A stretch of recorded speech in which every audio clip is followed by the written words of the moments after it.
여러분 안녕하십니까, 진성호입니다. 요즘 국민의힘이 당대표 선거를 앞두고 지금 바람을 일으키고 있습니다. 자, 지금처럼 제1야당이 국민들의 관심을 이렇게 많이 받은 적이 있나 싶습니다.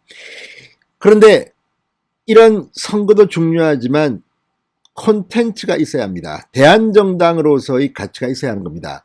정치적인 바람은 지지율에 영향을 미칠 수 있지만 본질적으로 국민의힘이 믿을 만한 야당이다, 대안을 낼 수 있는 정당이다, 이렇게 생각해야 합니다. 자, 지금 많은 의원들이 있습니다. 100명이 넘는 의원들이 국민의힘에 있지만 지금 다들 뭐하고 있는지 모르겠습니다.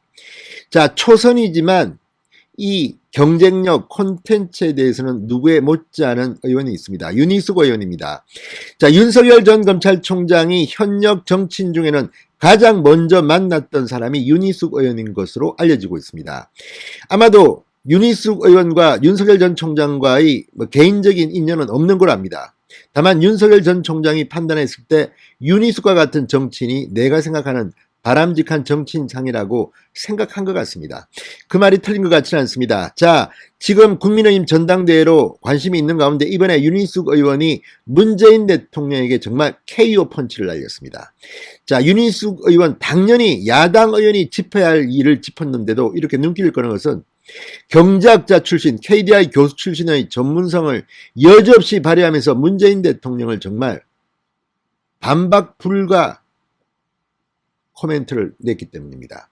자, 지금 문재인 정부에도 경제학자가 있을 테고 경제 전문가 출신 국회의원이 있을 테고 또 내각에는 홍남기 경제부총리 다 경제 관료 출신들이 많은데 왜 이렇게 무능하고 무지하고 마치 이 경제의 본질은 외면한 채 표만 구하는 이런 행동을 합니까?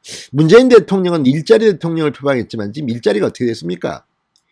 자, 어쨌든 윤희숙 의원이 오늘 낸 이 KO 펀치는 문재인 대통령의 무책임 정치를 비판하고 있습니다. 무엇보다 미래 세대를 완전히 좀먹는 정치인, 가장 나쁜 정치인이 바로 이런 겁니다. 지금 자기 세대, 자기가 재임 기간 중 돈 다 흥청망청 다 써버리고 미래 세대들 니들이 다 빚 갚아라, 이런 사람이 제일 무책임합니다. 집안에서도 가장이 돈을 많이 벌어서 자손들 살기 대비를 해줘야지. 자, 조상들이 벌어놓은 돈 다 써버리고 후손한테는 돈도 안 물려주고, 자, 이게 제정신인 사람입니까? 마찬가지입니다.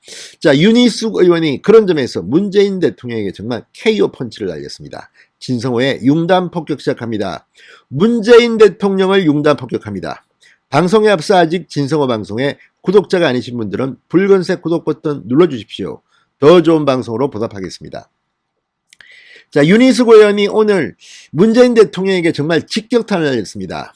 어제 문재인 대통령이 국무회의에서 추경 편성을 주문한 것에 대해서 날카로운 분석을 하고 비판했습니다. 윤 의원은 이렇게 말했습니다. 두고 청년 세대 어깨를 으스러뜨릴 빚은 냈으면 이제 좀 염치를 챙기라, 이렇게 말했습니다.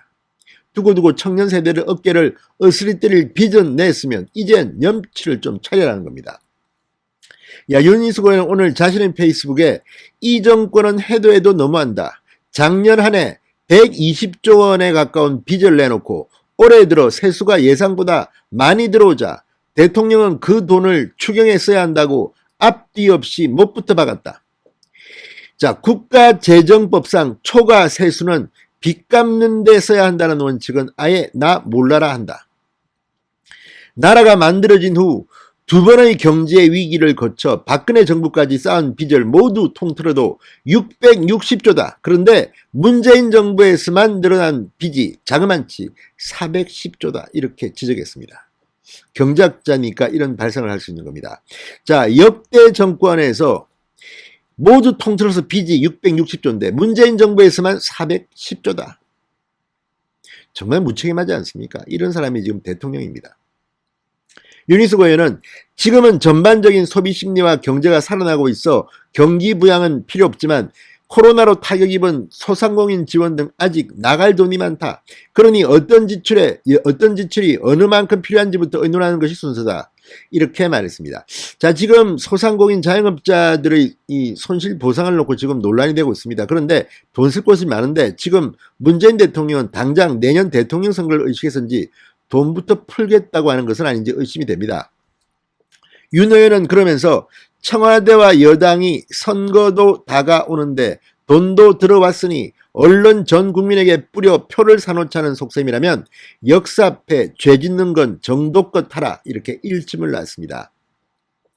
문재인 대통령은 어제 국무회의에서 예상보다 늘어난 추가 세수를 활용한 추경 편성을 포함해 포용적 경제 회복을 위해 총력을 기울여달라. 코로나 회복 과정에서 양극화와 불평등 해소에 최우선 순위를 두고 정책적, 재정적 지원을 집중하라고 말했습니다. 자, 어쨌든 문재인 대통령 그냥 경제에 관해서는 소득주도 성장이니 뭐니 해서 망쳐놓고 다시 지금 코로나 이제 이 극복을 하면서 경제가 좋아질 것 같으니까 또 숟가락 들고 왔다 갔다 하는 것은 아닌지 반성해 보시기 바랍니다. 자, 지금 문재인 대통령 때문에 경제가 좋아지는 것은 아닙니다. 정말 안타까운 것은 노무현 전 대통령 때나 문재인 대통령 때나 아무튼 이 사람들은 경제를 어떻게 이런 식으로 운영합니까? 참으로 한심합니다. 아무튼 윤희숙 의원이 좋은 지적을 했습니다. 젊은 세대 2030들이 지금 문재인 대통령이 하는 얘기가 어떤 것인지를 안다면 다시는 민주당 정권에 표를 주지 말기 바랍니다. 신성호의 융단 폭격이었습니다. 여러분 감사합니다.